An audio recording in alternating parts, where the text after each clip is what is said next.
সুন্দরবন বিশ্বের বৃহত্তম ম্যানগ্রোভ, একই সাথে এটি একটি ইউনেস্কো বিশ্ব ঐতিহ্যবাহী স্থান। এর পাশাপাশি সুন্দরবন বাংলাদেশের উপকূলীয় জনগোষ্ঠীর জন্য একটি প্রাকৃতিক সুরক্ষা বলয় হিসেবে কাজ করে। ঘূর্ণিঝড়, জলোচ্ছ্বাস, লবণাক্ততা বৃদ্ধি এবং জলবায়ু জনিত দুর্যোগ থেকে এটি আমাদের রক্ষা করে। একই সাথে এটি জীববৈচিত্র্য, মৎস্য সম্পদ, জীবিকা, পর্যটন এবং উপকূলীয় মানুষের সাংস্কৃতিক পরিচয়ের সঙ্গে গভীরভাবে সম্পৃক্ত। তবে জলবায়ু পরিবর্তন, পরিবেশ দূষণ, জীববৈচিত্র্যের অবক্ষয় এবং প্রাকৃতিক সম্পদের উপর বাড়তি চাপের কারণে সুন্দরবন আজ নানাবিধ চ্যালেঞ্জের সম্মুখীন। আমি আনন্দিত যে এই প্রকল্পটি একটি সমন্বিত ও বাস্তবমুখী দৃষ্টিভঙ্গি থেকে গ্রহণ করা হয়েছে। জীববৈচিত্র্য সংরক্ষণ, পরিবেশ পুনরুদ্ধার, জলবায়ু সহনশীলতা, বৈজ্ঞানিক গবেষণা, স্থানীয় জনগোষ্ঠীর অংশগ্রহণ এবং দীর্ঘমেয়াদী পরিবেশ ব্যবস্থাপনা সবগুলো বিষয়কে একত্রে গুরুত্ব দেওয়া হয়েছে। বাংলাদেশের ভবিষ্যৎ পরিবেশ সুরক্ষা এই ধরনের সমন্বিত উদ্যোগ অত্যন্ত জরুরি এবং প্রয়োজনীয়। বিশেষভাবে উৎসাহব্যঞ্জক হল বিজ্ঞান ভিত্তিক পরিকল্পনা ও তথ্যভিত্তিক সিদ্ধান্ত গ্রহণের উপর গুরুত্ব আরোপ। কার্যকর পরিবেশ ব্যবস্থাপনার জন্য গবেষণা এবং নির্ভরযোগ্য তথ্য অত্যন্ত জরুরি। এই প্রকল্পের আওতায় পরিচালিত জীববৈচিত্র্য মূল্যায়ন এবং পরিবেশগত গবেষণা ভবিষ্যৎ সংরক্ষণ পরিকল্পনার গুরুত্বপূর্ণ ভূমিকা রাখবে। বাংলাদেশ জলবায়ু পরিবর্তনের ঝুঁকিতে থাকা অন্যতম একটি দেশ।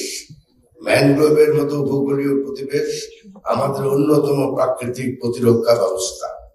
তাই ক্ষতিগ্রস্ত পরিবেশ পুনরুদ্ধার শুধু পরিবেশগত দায়িত্ব নয়, এটি দীর্ঘমেয়াদী সামাজিক ও অর্থনৈতিক নিরাপত্তার জন্য একটি গুরুত্বপূর্ণ বিনিয়োগ।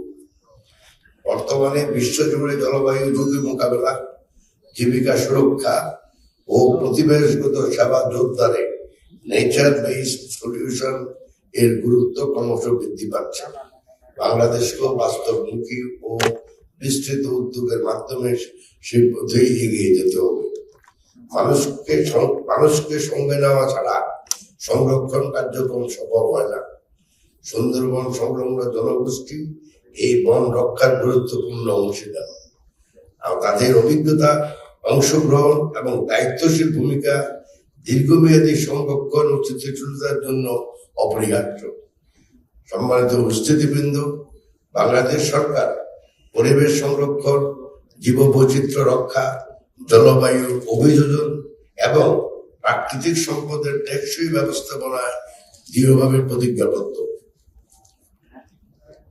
এই প্রকল্প sustainable development goals SDGs, Paris climate agreement এবং কুনমিং-মন্ট্রিয়ল গ্লোবাল বায়োডাইভার্সিটি ফ্রেমওয়ার্কের অধীন বাংলাদেশের আন্তর্জাতিক অঙ্গীকার বাস্তবায়নেও গুরুত্বপূর্ণ অবদান রাখবে। মাননীয় প্রধানমন্ত্রীর দূরদর্শী নেতৃত্বে বাংলাদেশ জাতীয় ও আন্তর্জাতিক পর্যায়ে জলবায়ু ও পরিবেশ সংক্রান্ত বিষয়ে গুরুত্বপূর্ণ ভূমিকা পালন করে যাচ্ছে। তবে পরিবেশগত চ্যালেঞ্জ দিন দিন আরো জটিল হচ্ছে। জলবায়ু পরিবর্তনের ঝুঁকি, দূষণ, আবাসস্থল ধ্বংস, জীববৈচিত্র্যের ক্ষয় মোকাবিলার সমন্বিত ও দীর্ঘমেয়াদী উদ্যোগ প্রয়োজন। একক কোনো প্রতিষ্ঠান এইসব চ্যালেঞ্জ মোকাবিলা করতে সক্ষম নয়। এই কারণেই অংশীদারিত্ব অত্যন্ত গুরুত্বপূর্ণ। বাংলাদেশ বন বিভাগ, AFD, IUCN, গবেষক, উন্নয়ন সহযোগী এবং স্থানীয় জনগোষ্ঠীর সমন্বয়ে পরিচালিত গ্রিস প্রকল্প একটি চমৎকার উদাহরণ, যেখানে যৌথ উদ্যোগের মাধ্যমে পরিবেশগত সমাধান এবং ঝুঁকিপূর্ণ জনগোষ্ঠীর সহনশীলতা বৃদ্ধির কাজ একসঙ্গে এগিয়ে নেওয়া হবে।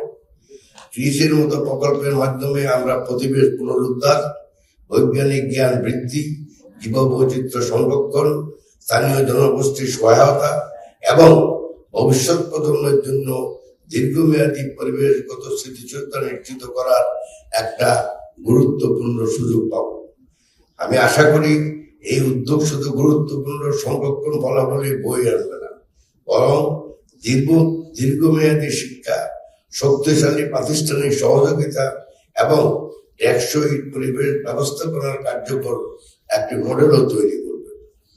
পরিশেষে আমি আবারও ফ্রান্স সরকার, এএফডি, বাংলাদেশ বন বিভাগ, IUCN বাংলাদেশ এবং সংশ্লিষ্ট সকলকে আমার আন্তরিক ধন্যবাদ জানাই।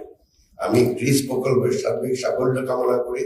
আসুন আমরা সবাই মিলে একটি সহনশীল সুন্দরবন, একটি সুস্থ পরিবেশ এবং একটি টেকসই বাংলাদেশের জন্য একযোগে কাজ করি।